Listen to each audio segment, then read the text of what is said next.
आज Doubtnut app download करें। Doubtnut पर अपने सभी गणित, रसायन विज्ञान, भौतिक विज्ञान और जीव विज्ञान के डाउट्स का करो सफाया। बस प्रश्न की फोटो खींचो, एक ही प्रश्न को क्रॉप करो और तुरंत वीडियो सोल्यूशन पाओ। अभी डाउनलोड करें। हेलो दोस्तों, हमारे पास अभी जो प्रश्न है ये कह रहा है कि पृथ्वी से 125 मीटर ऊंचाई से एक गेंद क्षैतिज दिशा में 20 मीटर प्रति सेकंड वेग से फेंकी जाती है। ज्ञात कीजिए गेंद को परास तक पहुंचने में लगा समय, क्षैतिज परास पृथ्वी पर टकराते समय वेग का परिमाण व दिशा, प्रक्षेपण के 2 सेकंड बाद गेंद की पृथ्वी से ऊंचाई तथा गेंद का वेग। अब दोस्तों हमें जी का मान दिया है 10 मीटर प्रति सेकंड का वर्ग। प्रश्नानुसार माना दोस्तों एक मीनार जिसकी ऊंचाई 125 मीटर है उसे एक गेंद क्षैतिज दिशा में 20 मीटर प्रति सेकंड के वेग से फेंकी जाती है। अब दोस्तों हमें ज्ञात करना है क्षैतिज परास परास में पहुंचने में लगा समय, पृथ्वी पर टकराते समय वेग का परिमाण व दिशा, प्रक्षेपण के 2 सेकंड बाद गेंद की पृथ्वी से ऊंचाई तथा वेग, यही बताना दोस्तों। अब दोस्तों प्रश्न के पहले भाग के अनुसार हमें निकालना है परास तक पहुंचने में लगा समय, अर्थात तो इस गेंद को यहाँ तक पहुंचने में एक्स दिशा के अनुदिश जो नीचे तक पहुंचने में परास तक पहुंचने में कितना समय लगेगा। अब दोस्तों हमें क्या दिया है,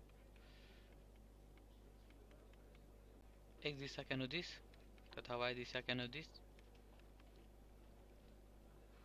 प्रारंभिक वेग वह 20 मीटर प्रति सेकंड, त्वरण एक दिशा में 0 तथा वाई दिशा के लिए दिया है प्रारंभिक वेग वाई दिशा में 0 तथा त्वरण का मान वाई दिशा में ऋण जी के बराबर, तथा ऊंचाई का मान हमें दिया है ऋण 125 मीटर, नीचे को ऋणात्मक लेने पर। अब दोस्तों वाई दिशा में गति का दूसरा नियम लगाता हूँ दोस्तों, तो क्या हो दूसरा समीकरण लगाने पर होता है वाई बराबर वाई दिशा में प्रारंभिक वेग समय धन 1/2 त्वरण समय का वर्ग। अब हमें इसका मान दिया है ऋण 125 बराबर प्रारंभिक वेग वाई दिशा में 0 धन 1/2 त्वरण का मान हमें दिया है ऋण 10, ऋणात्मक को नीचे की ओर, समय का मान हमें निकालना है तो ये हो जाता है 125 ऋण बराबर हो जाता है 1/2 ऋण 1/2 गुणा 10 गुणा समय का वर्ग, 2 एकम 2, 2 पचे 10 हो जाता है दोस्तों। अभी हो जाता है ऋण 125 बराबर ऋण 5 टी का वर्ग, ऋण से ऋण कट गया और 5 एकम 5, 25 5 125 हो जाता है दोस्तों। तो हमें मिल जाता है टी का वर्ग बराबर 25, अर्थात टी बराबर हमें मिल जाता है वर्गमूल 25 जिसका मान होता है 5 सेकेंड। इस प्रकार दोस्तों हमें परास तक पहुंचने तक का समय प्राप्त होगा जो कि 5 सेकेंड। प्रश्न के दूसरे भाग में हमें पूछा है क्षैतिज परास कितना होगा। अब दोस्तों उस कण को जमीन तक पहुंचने में हमें 5 सेकेंड लगे तो हमें क्या प्राप्त है, समय बराबर 5 सेकेंड, एक दिशा में त्वरण 0, एक दिशा में वेग का मान है 20 मीटर प्रति सेकेंड। अब दोस्तों गति के दूसरे समीकरण के अनुसार जो होता है x बराबर प्रारंभिक वेग एक दिशा में समय धन 1/2 त्वरण समय का वर्ग, ये हमें प्रारंभिक वेग बताया त्वरण x की दिशा में, त्वरण हमारा 0 होगा एक दिशा में तो पूरा 0 हो जाएगा। ये क्षैतिज परास का सूत्र के अनुसार जो प्रारंभिक वेग है वह है 20 मीटर प्रति सेकेंड तथा समय दिया 5 सेकेंड। इस प्रकार हमें परास प्राप्त हो जाएगा 100 मीटर। इस प्रकार दोस्तों हमें क्षैतिज परास प्राप्त हो गया जिसका मान है 100 मीटर। अब दोस्तों प्रश्न के तीसरे भाग में पूछा पृथ्वी से टकराते समय वेग का परिमाण व दिशा। अब दोस्तों जब पृथ्वी टकराएगा तो कोई ना कोई वेग होगा, उसकी दिशा बतानी है तथा उसका परिमाण बताना है। अब दोस्तों हमें पता है कि एक दिशा के अनुदिश तथा वाई दिशा के अनुदिश प्रारंभिक वेग है 20 मीटर प्रति सेकेंड,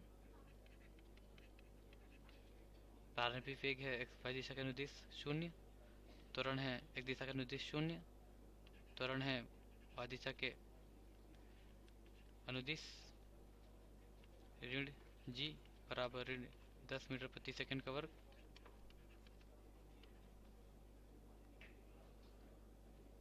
तथा क्षैतिज प्रहार हमें पता है x बराबर 100 मीटर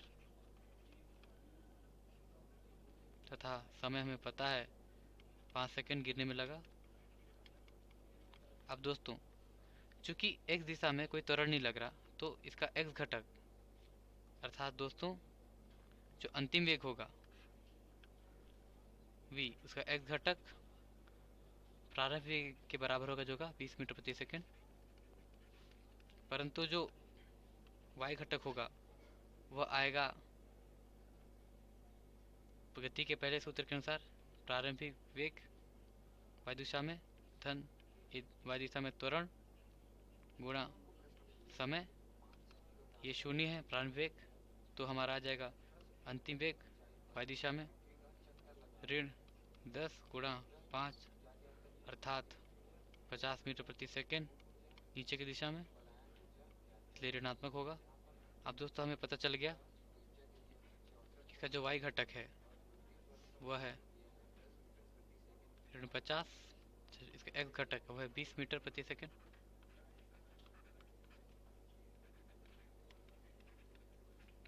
अब दोस्तों इसको हम इस प्रकार भी ले सकते हैं,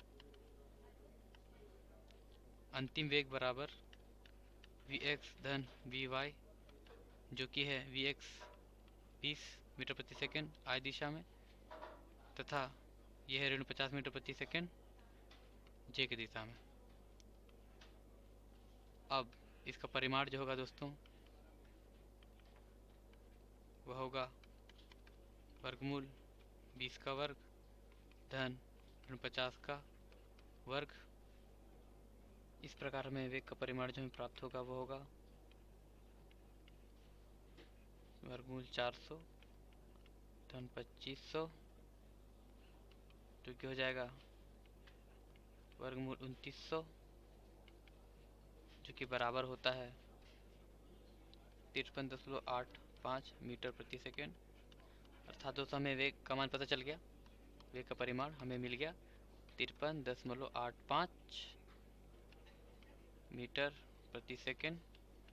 अब दोस्तों इसकी दिशा जो होगी वो होगी क्षैतिज से, माना एक कोण थीटा है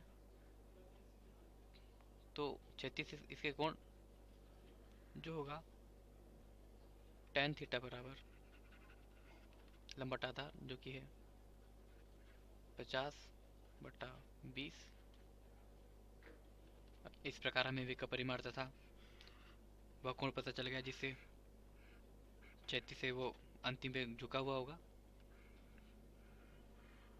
अब दोस्तों प्रश्न के चौथे भाग में हमें कहा है कि प्रक्षेपण से 2 सेकंड बाद पृथ्वी से गेंद की ऊंचाई तथा उसका वेग क्या होगा। अब दोस्तों अब ऊंचाई ज्ञात करने के लिए हम एक दिशा में देखते हैं, तो एक दिशा में क्या है उसकी प्रारंभिक वेग जो है वो 0 है, त्वरण है वो ऋण g के बराबर अर्थात ऋण 10 मीटर प्रति सेकंड का वर्ग के बराबर होगी तथा समय हमें दिया है 2 सेकंड। इस प्रकार हमें जो वेग मिल जाएगा x y दिशा में होगा प्रारंभिक वेग y दिशा में धन त्वरण ऋण 10 गुणा समय 2 सेकंड, ये 0 होगा क्योंकि प्रारंभिक वेग 0 है। अब दोस्तों हमें 2 सेकंड बाद y दिशा में हमें स्थिति वेग पता चल जाएगा, वो होगा ऋण 20 मीटर प्रति सेकंड का वर्ग प्रति सेकंड। अब दोस्तों जो वेग होगा वह होगा एक दिशा का वेग धन y दिशा का वेग। दोस्तों हमने एक दिशा का वेग इसलिए नहीं निकाला क्योंकि वो नियत रहेगा जो हमने दिया हुआ है जो कि है 20 मीटर प्रति सेकंड। ये हो जाएगा v का मान 2 सेकंड की स्थिति में i की दिशा में 20 तथा j की दिशा में ऋण 20। ये हो जाएगा वेग का मान मीटर प्रति सेकंड का वर्ग मीटर प्रति सेकंड तथा धरती से ऊंचाई हमें निकालनी है, तो 2 सेकंड बाद स्थिति निकालते हैं y बराबर प्रारंभिक वेग समय धन 1/2 त्वरण गुणा समय का वर्ग। प्रारंभिक वेग शून्य तो पूरा शून्य हो जाएगा। v हो जाएगा y बराबर 1/2 गुणा त्वरण है ऋण 10 गुणा समय है 2, 2 का वर्ग 4 हो जाता है। 1 2 से 1 2 कट जाएगा तो ये आ जाएगा ऋण 20 मीटर। अब दोस्तों जो कुल ऊंचाई है वह है 125 मीटर, जिसमें से घटा देने पर हमें मिलता है 2 सेकंड बाद जो धरती से ऊंचाई होगी 125 ऋण 20 जो कि होती है 105 मीटर। इस प्रकार हमें 2 सेकंड बाद धरती से ऊंचाई प्राप्त हो गई तथा वेग है वही प्राप्त हो गया। इस प्रश्न का उत्तर फिर समझ लेते हैं दोस्तों। 125 मीटर ऊंचाई से क्षैतिज में गेंद फेंकी जाती है तो परास हमने ज्ञात किया, 36 परास समय ज्ञात किया, पृथ्वी टकरा से में उसकी दिशा ज्ञात की, प्रक्षेपण के 2 सेकंड बाद गेंद की पृथ्वी से ऊंचाई तथा वेग इस प्रकार ज्ञात किया। जो है समय लगा वो 5 सेकंड लगा। 36 परास हमारा है 20 मीटर 100 मीटर तथा पृथ्वी से टकरा से में वेग जो होगा परिमाण तथा दिशा होगी, परिमाण उसका होगा 53.8 मीटर प्रति सेकंड तथा वह क्षैतिज से 10^5/2 कोण से झुका होगा तथा प्रक्षेपण के 2 सेकंड बाद पृथ्वी से गेंद से ऊंचाई होगी वो होगी 105 मीटर तथा जो वेग होगा वो होगा 20I ऋण 20J मीटर प्रति सेकंड। धन्यवाद। कक्षा 6ठी से 12वीं से लेकर नीट IIT JEE वो एडवांस के लेवल तक 1 करोड़ से ज्यादा छात्रों का भरोसा। आज ही डाउनलोड करें डाउटनेट ऐप या व्हाट्सएप करें अपने सारे डाउट्स 8400 400 400 पर।